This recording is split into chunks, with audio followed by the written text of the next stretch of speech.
And this is On the Docket, a weekly recap of crime and court in and around the state of Michigan. This week, we're tracking a deadly assault case out of Grand Rapids, why a tenant allegedly killed his landlord, plus why community members are speaking out about a dangerous walk to a Muskegon County high school, and why a small West Michigan pharmacy was raided by the feds.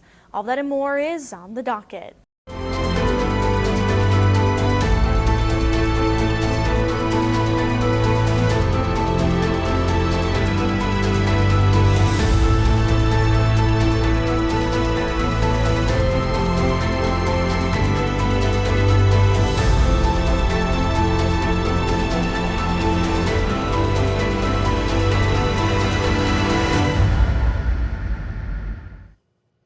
On March 9th, police responded to a deadly assault on the city's northeast side. A friend of the victim says he was beaten to death with a baseball bat by a disgruntled tenant. But this wasn't a random assault. We were told the victim was killed just days after trying to evict the suspect. Oh, wow, my best friend. Okay, sir, you gotta back up behind the street. Oh. It was the call no one wants to get. The roommate upstairs, a good friend of mine, and she said that he's dead. So I live right down the street. I was there in my pajamas, quick, videotaping them doing chest compressions on my buddy. According to Frederick Spring, his friend Vince Palmieri was beaten to death with a baseball bat by a man who was renting a room at his house on Palmer Street. He says Palmieri recently evicted the man, who had a history of violence, according to Spring. A lot of people have cameras, but a lot of people don't want to talk. I mean, it would be nice if they did so that he could get justice for himself. Neighbor Lolo Macon, who didn't want to be shown on camera, says she was shaken by the killing, especially since she says the neighborhood is usually quiet. You see kids running around. I mean, I picked this place because it's pretty quiet. It's not that, bad. Nice school up the street. So it's just like, why would someone want to do that to someone, Why let it escalate to that point for someone to lose their life? Spring says the traumatic killing of his friend hasn't sunk in yet, but speaking with us, he talked about Vince's kindness and generosity. He'd look out for you. He'd pay for dinners. He would take you in. He would do anything for you. The tenant taken into custody was officially charged 2 days after the murder. Najee Hakeem Franklin is charged with killing the man trying to evict him from his house. We have court documents that show there was a history of issues between Franklin and his landlord, but this time things escalated and turned deadly. It was back and forth in court between a murder suspect and a judge. Mr. Franklin, do you have something you want to say? I did, but you already had overpassed it and go ahead and talk to Mr. Franklin, so I respect that. Okay. As a man recently evicted from his home was formally charged with killing his landlord and assaulting another tenant. Court documents say if Najee Hakeem Franklin did not move out of his Palmer Street Northeast rental home by March 2nd, landlord Vinnie Palmieri could apply to have him evicted. That eviction notice was signed on the 3rd. Police say on Monday, Franklin arrived at the home when his keys didn't work and entered through the back window. He then got into an argument with another tenant who called Palmieri. According to court documents, there had been ongoing issues between Franklin and Palmieri and the tenant. When Palmieri got to the house armed with a baseball bat, Franklin tackled him to the ground in the front yard and started attacking Palmieri. He then took the bat and hit Palmieri in the head in the front yard, killing him. Franklin then went after the other tenant with the bat, hitting her in the back. In court, Franklin questioned the charges while they were being read by Judge Jennifer Faber. Hey, Chuck, is there one more person? Pardon me? It should have been 3 people. Not just 2, it should have been 3. I want to make sure we're on the same page. Sir, I wasn't there. I have absolutely no earthly idea. The judge said the charges are not up to her. I am simply reading a paper in front of me that alleges that you murdered Mr. Palmieri and that you assaulted Miss Kaner with a bat. So I don't know if there are other charges that the prosecutor wishes to bring. I am literally the warm body arraigning people this morning. Franklin was denied bond because according to Michigan law, he was charged with a capital offense. Franklin does have a criminal history of domestic violence and breaking and entering, both of which he spent time in the Michigan Department of Corrections for. And a case we've spoken about quite a few times on the docket, a Muskegon County mother charged with her daughter's death. We learned that the prosecution will charge Sherry Leak with the murder of her daughter Mila at her preliminary hearing in April. Leek was originally charged with manslaughter, accused of sitting on the 11-year-old girl, but findings in the medical examiner's report has the prosecution upping those charges to the Michigan capital felony. 4 months after being charged with manslaughter in her daughter's death, the Muskegon County Prosecutor's Office believes they have enough evidence to charge Sherry Leek with murder. Leek was arrested and charged in November 2025 after she allegedly called 911 to report her adopted daughter, Mila, was unconscious and not breathing. Emergency crews were not able to revive her. We're working on CPR on the phone. Said that the 11-year-old was knocked over during a fight.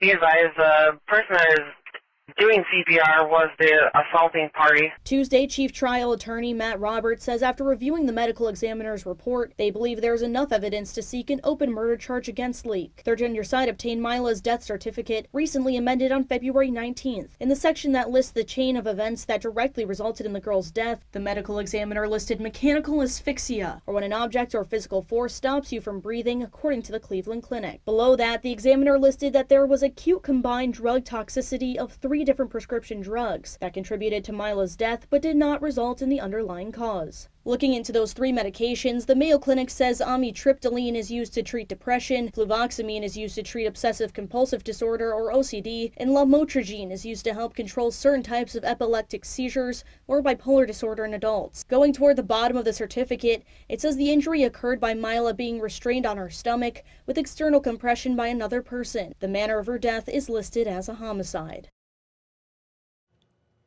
According to court and jail records, Leek is still out on her $300,000 bond. She will be back in court on April 6th for her preliminary hearing where she will be charged with murder. And we spoke to both people in the community and organizations about domestic violence when it comes to gun violence. Some people in the community are speaking out, saying that when it comes to gun violence talks in the community, cases involving domestic violence are overlooked. As West Michigan communities are plagued by gun violence, community leaders and advocates hope that a certain group of victims aren't forgotten. What is a community if we don't care for each other? To me, that's the true meaning of community. Kent County Commissioner Robert S. Womack says it's not comparing one case to another or saying one victim of gun violence is more important. It's about being proactive, supportive community members to help prevent this type of gun violence. But it's bringing the similarities of these cases by the human nature that's attached to this, the human loss, the pain, the tragedy, and learning how we can embrace that and have some prevention in all areas of violence. Domestic gun violence isn't always fatal. I think it's also important to know, too, that there are 6 million plus people annually who have admitted to being shot at non-fatally via a domestic violence situation. But YWCA West Central Michigan CEO Deb O'Leary says if guns are present in a domestic violence relationship, it's 5 times more likely to turn deadly. But we're also working on prevention and advocacy in the communities that we serve to try to break the cycle and try to educate people on proper gun safety, proper gun use. Remembering domestic and gun violence victims isn't a passive reflection. VP of Crisis Services and Community Programs, Dr. Nikki Belcher, says it needs to be a year-round, consistent education. And then also to make sure that we are speaking the victim's name with respect and with honor and being able to share about their whole lives and not just, their death. Womack says it's proactive prevention and support that will prevent the violence before it happens. I just look for us as a community to be all in on helping save the lives, and we don't have to have a next victim. Next on the docket, we're following several cases involving cars. 2 drunk drivers caught on camera are next. 2 high school students are now in the hospital, but police say they will both be all right after being hit by a car while walking to school. But a mother our Michael Martin spoke to, who has multiple kids in the district, says she is constantly worried about kids walking to the high school in the morning, saying she expected something like this to happen. About 7:30 Wednesday morning, a group of students are crossing Sanford Street here, headed towards the high school. Still dark out, the ground accumulating rainwater, when police say a 36-year-old man hits 2 students with his pickup truck. And it's scary. Like, I complain all the time. Every time I drop my kids off, it at least be like about 30 to 40 cars up there. A 15-year-old boy left with an injured arm and a 17-year-old girl with a leg injury. You had kids jumping off the cars, getting out, trying to get across the street to the school. And then you have people coming from the other direction. A mother of 2 high school students in Muskegon who asked 13 on Your Side not to share her name says this is a particularly dangerous area for student drop-offs. One time my daughter almost got hit, and I literally lost it. I literally started crying. Superintendent Matthew Cortez said in a statement Wednesday, "We are immensely grateful for the quick and caring response of our school staff, the Muskegon Police Department, and the paramedics who arrived on the scene to provide immediate assistance." When you drop your child off, instead of you taking off flying, you need to just take your time and ease off. Superintendent Cortez also tells 13 on Your Side that as of Wednesday afternoon, the 2 students were alert and responsive, both expected to make a full recovery. We still don't know if that driver will face charges. Police are going to run a full investigation into what happened and then give the case over to the county prosecutor's office, who will then decide whether or not criminal charges should be issued. A wrong-way driver is under arrest following a head-on collision on US 31 in Muskegon County. According to investigators, the man driving northbound was driving northbound in the southbound lanes, and he was under the influence. Bro, you going the wrong way, bro? Oh, not good. This video was shot by Adam Dooling, a sheet metal mechanic who was driving to a delivery. It shows the moment a 36-year-old driver, driving the wrong way on US 31 in Muskegon, collided head-on with another car. I thought it was like somebody maybe doing a U-turn there, but I don't think there's even one of those U-turn things in that area. And I was just going, and I had my phone on GPS to my customer's address, and all of a sudden it just keeps going, and cars are dodging them. Oh! Dooling and his dog made it back to his shop after the video made the rounds on Facebook. Like I said, there was nowhere to turn around, so I figured I'd just keep going. And I guess I posted it on Facebook, and it blew up in like 2 seconds. I was like, oh, we'll see where this goes. Michigan State Police say a 36-year-old man was going northbound in the southbound lanes around 2 Monday afternoon when he struck another car being driven by a 77-year-old man from Muskegon. MSP says no one was seriously injured, and the wrong-way driver was arrested for operating while intoxicated. Dooling says he himself has had to deal with the scary situation of a wrong-way driver. Coming back from Grand Rapids on 96 in Coopersville. It was right at night, and luckily the other car was just in the left lane, and I was right there, but I've seen it like 2 or 3 times now just in the last couple of years. Dooling is grateful no one was seriously hurt. I was hoping, because it was passenger, and I was hoping that nobody was in the passenger seats, because that probably would have been really bad. We now know that driver is Michael Burt, who was driving, quote, super drunk. The 36-year-old was charged with operating while intoxicated, second offense with a high BAC charge. Now, Michigan State Police say nobody was seriously hurt in the crash. We did get a call from a viewer who said that their relative was in the crash and did experience some pain after the fact. Court records show Burt has been convicted for OWI charges in previous years, and if convicted of this offense, Burt faces up to a year in jail. Intoxicated wrong-way drivers isn't just an issue for US 31. Wrong-way driving has been an issue on US 131 for years. Kent County Sheriff's deputies arrested a man for drunk driving who was going the wrong way, almost hitting several cars and a semi-truck.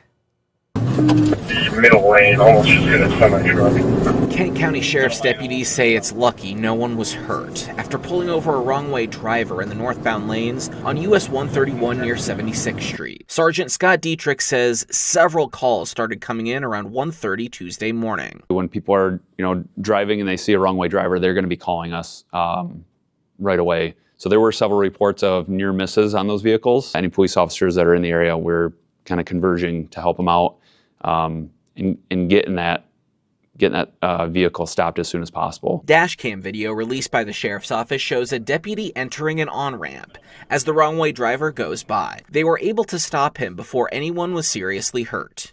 Do you realize that you're going the wrong way down the highway? I don't. You're going southbound in the northbound lane. Okay, I understand. Do you realize how dangerous that is? I do understand. Okay. That now, yes. How much have you had to drink tonight?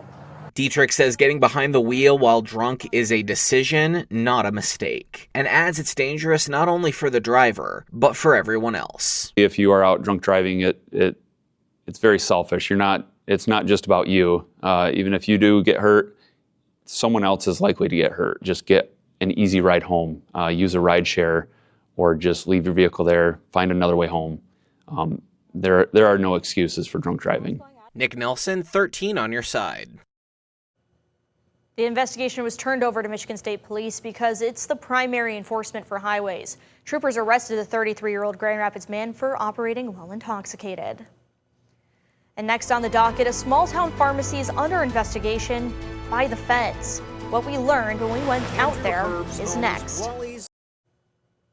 A Kalamazoo public schools student and her mother are suing the district and several employees over alleged sex and gender-based harassment.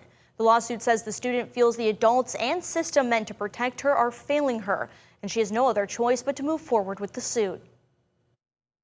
Almost 3 years after a then 14-year-old LGBTQ student says she was filmed changing in a locker room without consent, physically attacked, and suspended by the school district she says failed to protect her, her family is taking the school district and multiple employees to court. The lawsuit, filed in the U.S. District Court for the Western District of Michigan last month, says a Title IX investigation into the incident has not been completed after 3 years by Kalamazoo Public Schools. The incident dates back to 2 days in April 2023 at Loy Norrix High School. According to court documents, the teen, who was identified in court documents as Jane Doe, was a frequent victim of bullying and harassment by peers based on their alleged gender nonconforming appearance and non-binary identity. The lawsuit says that on April 6th, several students in a Snapchat conversation made hateful remarks about the student's appearance and perceived gender, describing her as manly. Doe says when she reported this to school employees, nothing was done. The next day, Doe went to change for gym class after being told everything was fine, but prior to class, students in the Snap group allegedly trapped her in the girls' locker room while she was changing and attempted to film her nude. When Doe attempted to report the incident, she was told to report it to someone else. That person assured her it was safe to return to class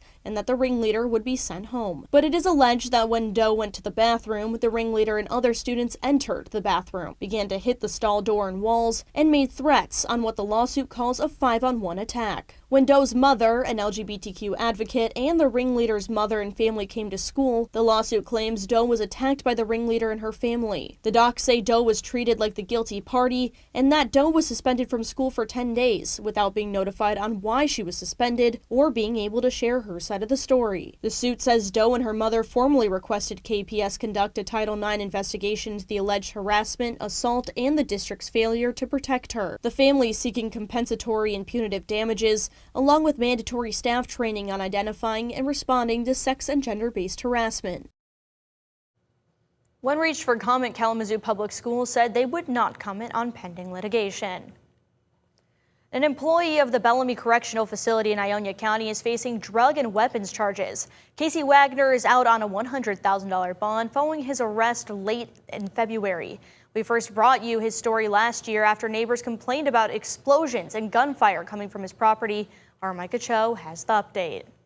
Behind me is the house of Casey Wagner, and less than a year ago we talked with his neighbor Lois LaRoe, who said she heard gunshots and explosions all hours of the day and night. Now for the past 8 days she says she's received nothing but silence and peace.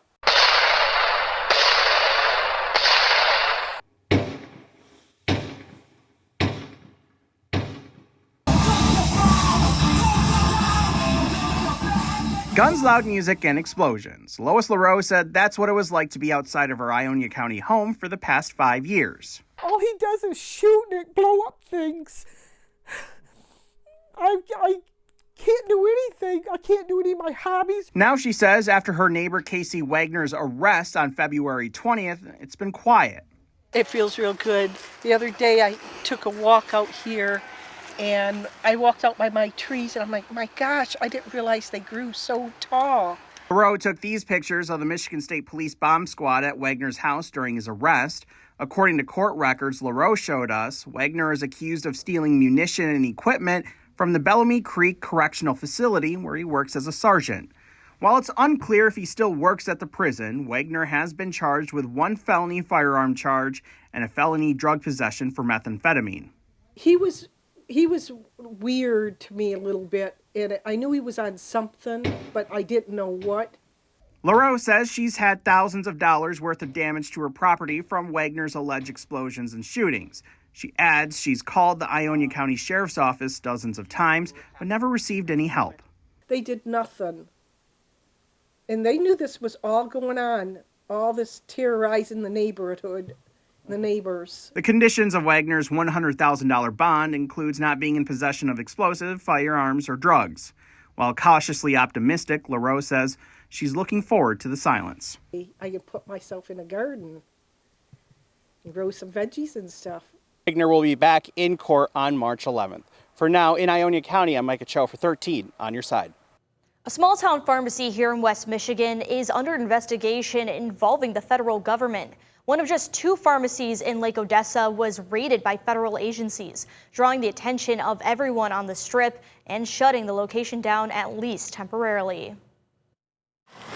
Andrew Herbst owns Wally's Lake Odessa Antique Mall. We get a lot of regulars that we see. He says customers often drive in from hours away to shop Lake Odessa's cluster of antique stores. There's 4 antique malls, including ourselves, so we get people that will sometimes drive upwards of 2 to 3 hours to visit here. But on Wednesday, some rather unexpected visitors popped into the area. As I'm driving down, heading to my store, I see probably almost too many FBI agents to count. There's probably about 15, 20. Federal agents. The FBI confirming to 13 on your side that they were at the pharmacy Wednesday conducting, quote, law enforcement activities. They were blocking the door, and there was about 15 of the employees just standing out at the street. Interestingly, the agency spokesperson elaborating there were no threats to public safety during that time. I stepped out of my store to look down there. About 40 minutes later, I still saw a whole bunch of people standing out in front.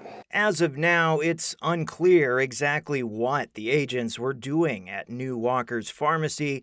13 on your side connected Friday with a man who identifies himself as one of the pharmacy's managers online. He told us he has no comment at this time.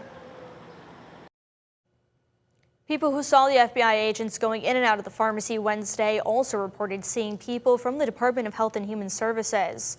The Federal Office of Inspector General, who oversees the department, says, quote, as a general practice, we neither confirm nor deny the existence of ongoing investigations. And as of now, the pharmacy is slowly reopening back to normal business. Thanks for joining me on this episode of On the Docket on 13+. We have new episodes releasing every week, taking you into the courtroom for the latest updates and deep dives on crime in and around West Michigan. In the meantime, we'll bring you the latest on crime in court, both on air and online at 13onyourside.com. And when breaking news affects you and your community, we stream live on 13+ with what you need to know, right when you need to know. We'll see you next time with updates on What's on the Docket.